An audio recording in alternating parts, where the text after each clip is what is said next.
빌립보 교회는 따뜻한 교회였고 기쁨이 넘치는 교회였습니다. 빌립보 교회가 그런 좋은 교회가 될 수 있었던 이유는 유오디아와 순두계 같은 좋은 일꾼들이 있었기 때문이죠. 유오디아는 행정을 주로 많이 맡아서 봉사하고 애쓰신 분이고, 순두계는 구제와 선교에 열심을 내어서 교회를 아름다운 교회로 소문이 나게 하고 수많은 세상 사람들과 이방인들이 교회에 관심을 갖고 교회로 나올 수 있도록 그런 선한 영향력을 끼친 사람입니다. 이들이 어떻게 이런 훌륭한 믿음을 갖게 되었는가? 빌립보 교회의 창립 멤버인 루디아를 본받아서 부지런히 주를 섬기고 하나님 말씀을 성실하게 듣고 배운 남다른 열심이 있었기 때문입니다.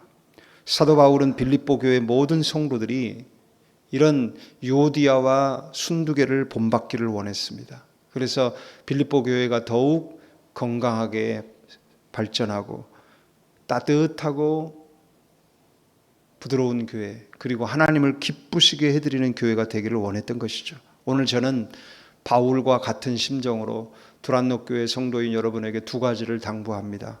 첫째, 주 안에 선다는 것은 좋은 일꾼들과 같은 마음을 품는 걸 말합니다. 다 같이 읽어봅니다. 주 안에 선다는 것은 좋은 일꾼들과 같은 마음을 품는 것을 말한다. 1절로 2절입니다. 시작. 그러므로 나의 사랑하고 사모하는 형제들, 나의 기쁨이요 면류관인 사랑하는 자들아, 이와 같이 주 안에 서라. 내가 유오디아를 권하고 순두계를 권하노니 주 안에서 같은 마음을 품으라. 바울은 자신의 기쁨이요 면류관이라고 생각하는 성도들에게 부탁을 합니다. 유오디아와 순두계, 좋은 일꾼, 그들과 같은 마음을 품어라. 누가 주의 종의 기쁨이고 면류관일까요? 교회 일꾼들과 연합을 하고 협력하고 함께 움직이는 사람입니다. 그런 사람을, 그런 성도를 보면 주의 종이 그렇게 기쁘고 흐뭇할 수가 없어요. 그러면 반대로 누가 주의 종의 근심이 되고 감추고 싶은 치부가 될까요? 교회 안에 믿음의 일꾼들과 연합을 하지 못하고 독립적인 사고와 독립적인 행동을 하는 사람, 그런 성도를 보면 굉장히 근심이 되고 마음에 이걸 누구한테 말하지는 못하겠고 또 모른 채 하자니 너무 걱정이 되고 그런 치부가 되는 것입니다. 저를 따라합시다. 천국에는 독방이 없고 골방도 없다. 이 땅을 살아가는 인생에는 독방도 있고 골방도 있겠지만 천국에는 그런 곳은 없습니다. 천국은 모든 사람이 함께 사랑하고 함께 웃고 울고 함께 하나님을 예배하는 완전한 공동체입니다. 그렇기 때문에 우리가 그 천국을 들어갈 자격만 얻어서는 되지 않고 천국에 잘 적응할 준비를 이 땅에서 교회를 통해서 하게 되는 것입니다.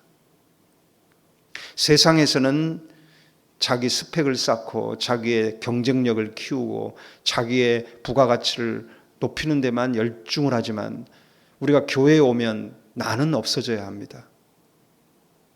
교회의 형제 자매들과 하나됨을 이루기 위하여 나를 낮추고 배우고 따르는 자세로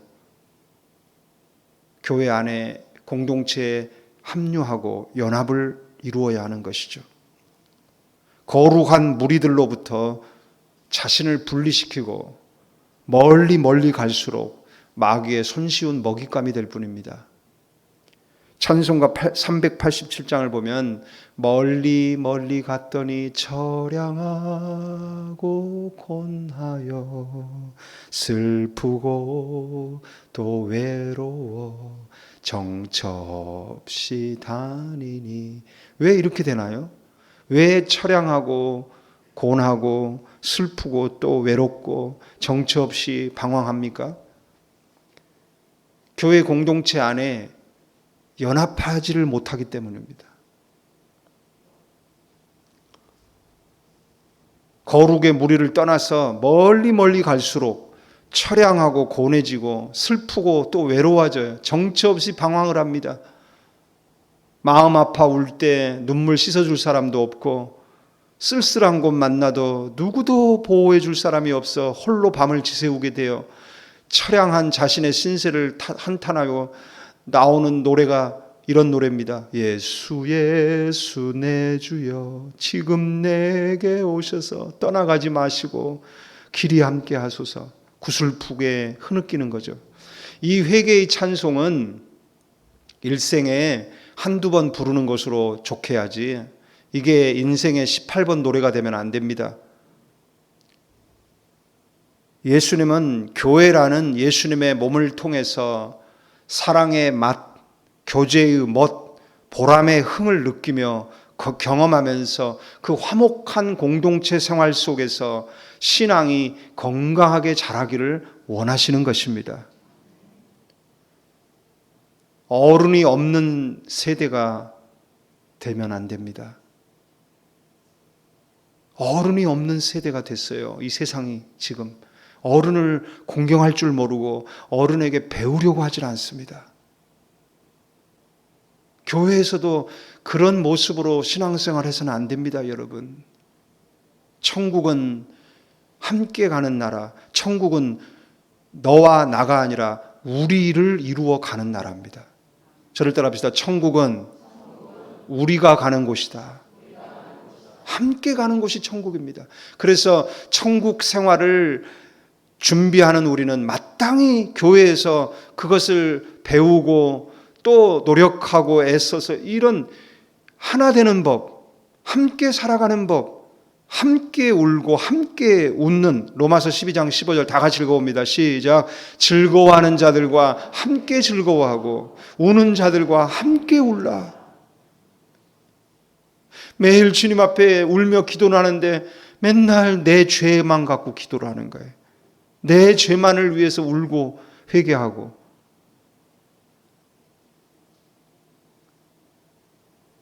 여러분, 그것은 신앙의 초보 단계입니다. 우리가 믿음이 자라려면 함께 울고 함께 웃는 이 교회라는 신앙 공동체의 경험을 통해서 진정한 천국을 맛보아야 합니다. 교회에서 함께 웃고 함께 웃을 수 있어야 천국에서도 영원한 기쁨을 누릴 수 있습니다.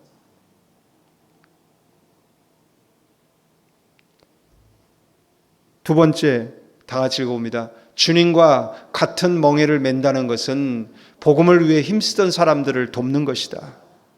3절을 읽어봅시다.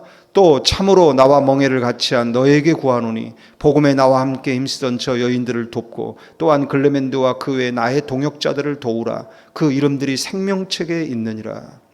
주님은 우리가 주님과 같은 멍에를 매기 원하십니다. 이 멍에를 매야 우리가 인생을 살면서 수고하고 무거운 짐을 벗어버릴 수 있습니다. 마음의 쉼을 얻을 수 있습니다. 마태복음 11장 29절 다 같이 읽어봅니다. 나는 마음이 온유하고 겸손하니 나의 멍에를 메고 내게 배우라. 그리하면 너희 마음이 쉼을 얻으리라. 마음의 쉼을 얻기 원하시는 분은 아멘 하시기 바랍니다.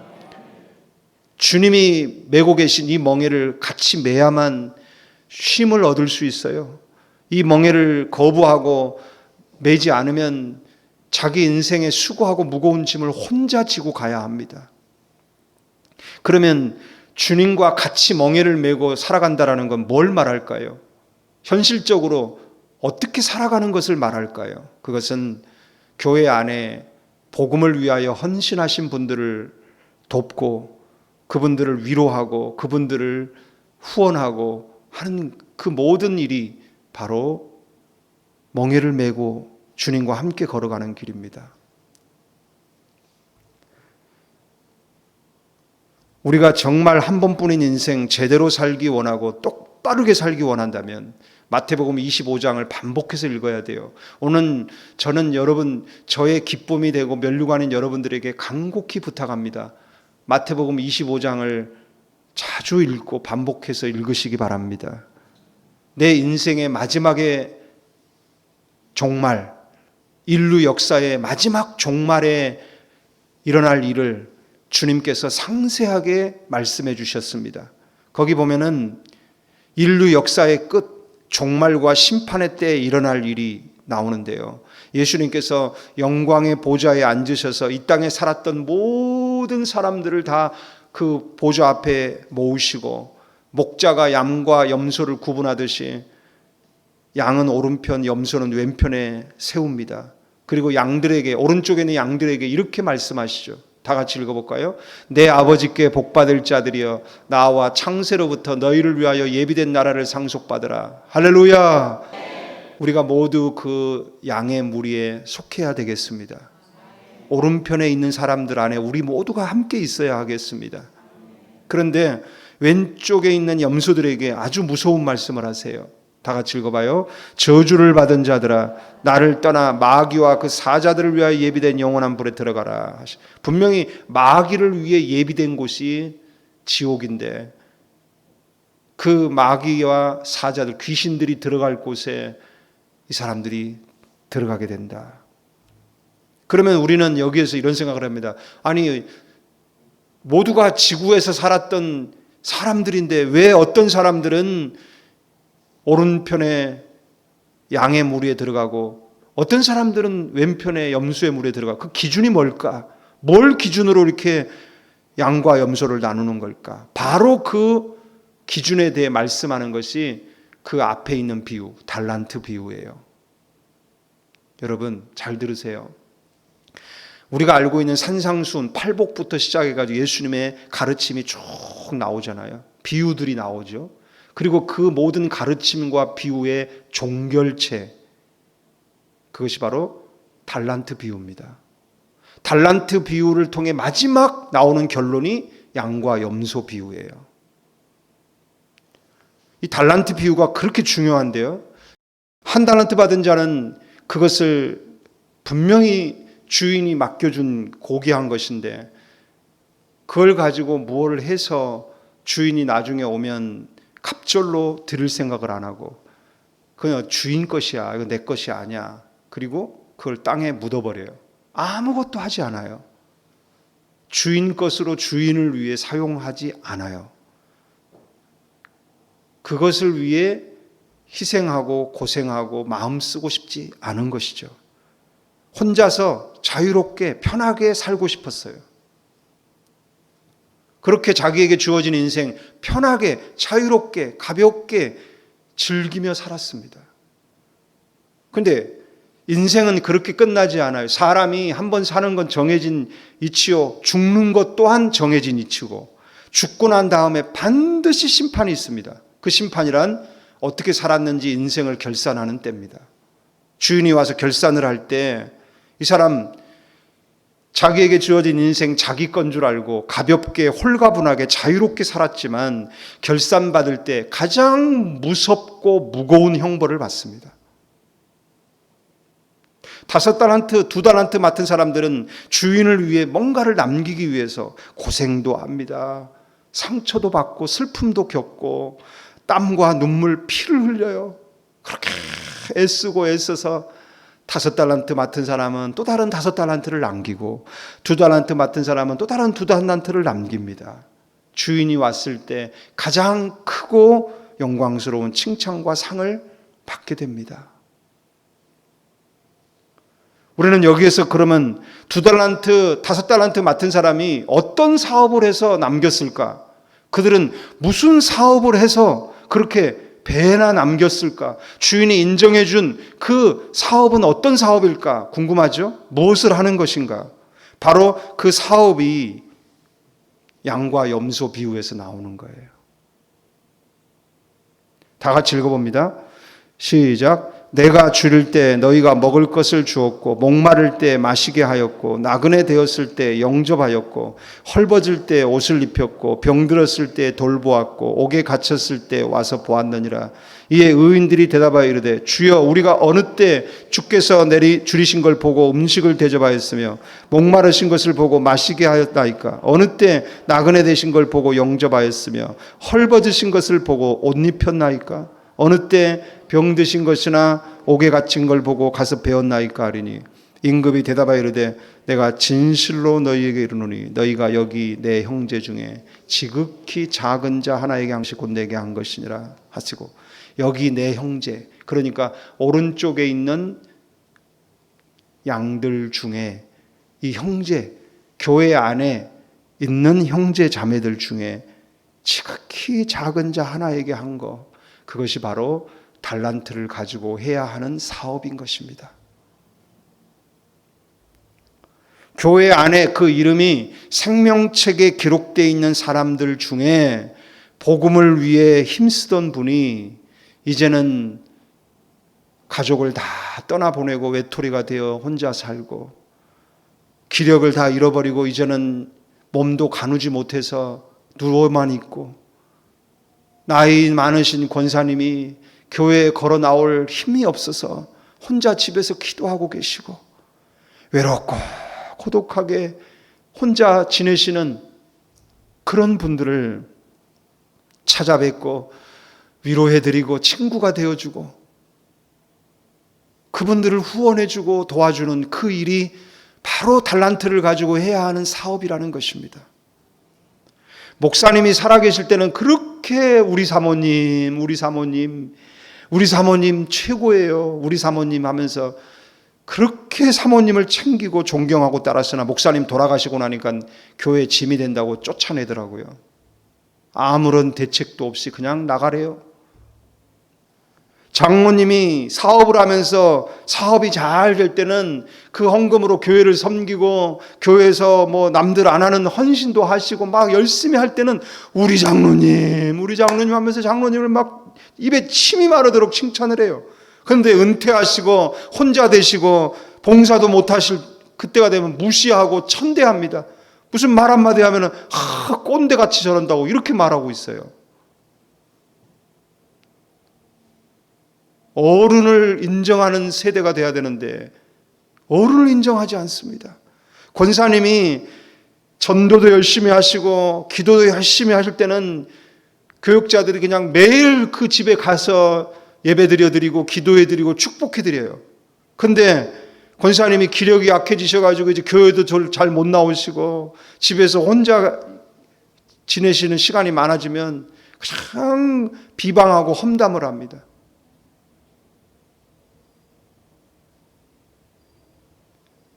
그런 교회는 한 달란트를 땅에 묻어두는 교회예요. 그런 교회 성도들이 한 달란트를 땅에 묻어둔 성도들입니다.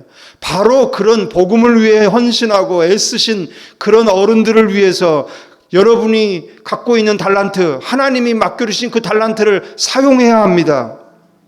그 달란트를 거기에 써야 하는 것입니다. 그분들을 챙기고 그분들을 후원하고 그분들을 책임지는데 달란트를 활용해야 하는 것입니다. 홀로 외롭게 지내고 계신 권사님 찾아가서 권사님 제가 너무나 힘들 때 시험 들어있을 때 권사님이 저를 위해 교회에서 기도해 주시고 철야로 기도해 주셔서 제가 그 시험 이길 수 있었어요. 감사드려요. 이제는 제가 권사님 이제는 돌봐드려야 되겠네요.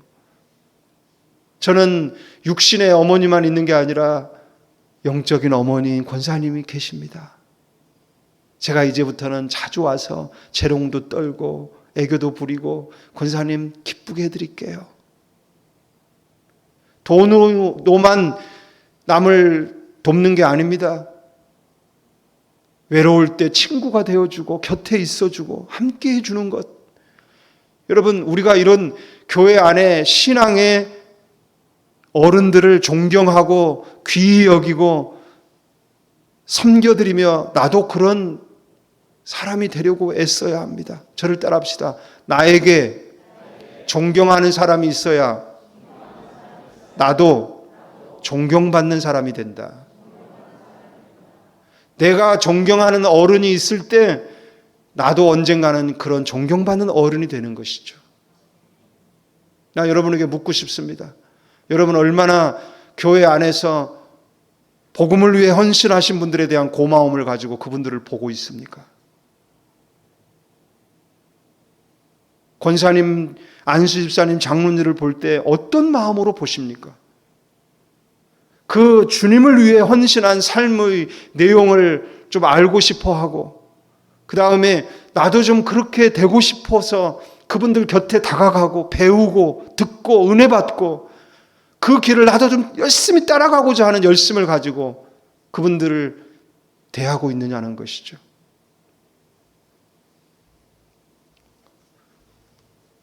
권사님들, 안수집사님들에게 제가 가끔 회의를 소집해서 부탁을 드립니다.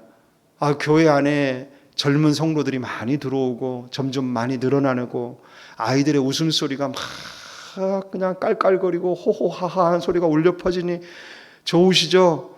그럼 권사님 좋다고 하세요. 그럼 제가 부탁을 드려요. 권사님들, 장로님들, 그런 젊은 사람들 영적인 자녀들입니다. 좀 기도도 해주시고 관심도 가져주시고 좀 이렇게 살펴봐 주세요. 다들 자신 없어 하세요. 요즘 젊은 사람들 이러면서 자신 없어 하세요. 굉장히 부담스러워 하세요. 아니 왜 천국이 이렇게 됐습니까? 천국이 진짜 이런 곳입니까? 우리 두란노 교회 우리 젊은 분들에게 부탁드립니다. 어른을 공경하십시오. 존경하십시오. 인정하십시오. 사랑하십시오.